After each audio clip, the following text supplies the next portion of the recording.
So these are the basic forms necessary for financial intelligence.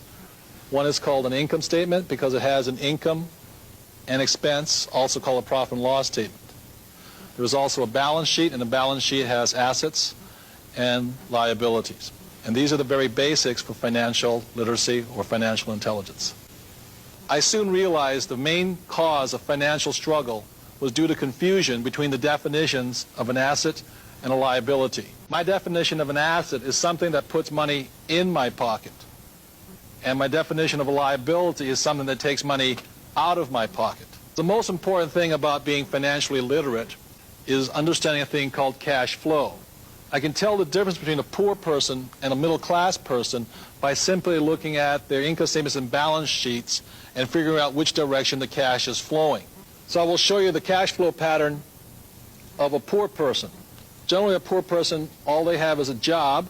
The income comes in from the job, goes down, they pay their rent, clothing, a little food, and goes out the expense column. And this is a cash flow pattern of a poor person.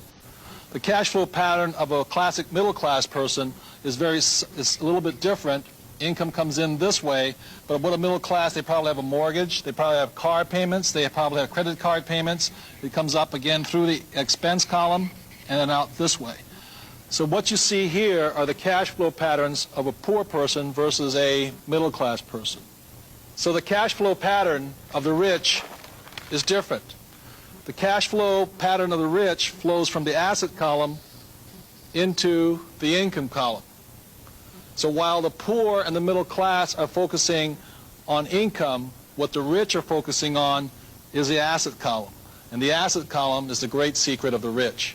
So for those of us who weren't born rich and what we have is a job, every time money comes in, this is the point of choice. This is where you make the decision to be rich, poor, middle class.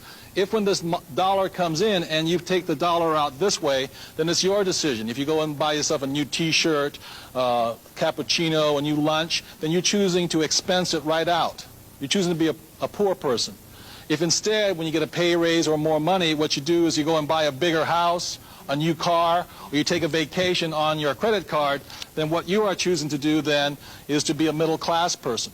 And if you choose, instead, when the money comes in and you choose to put it in the asset column, then you make that decision to be rich, poor, middle class. By putting in the asset column, at this point, you're choosing to be a rich person. But the choice is up to you, nobody else.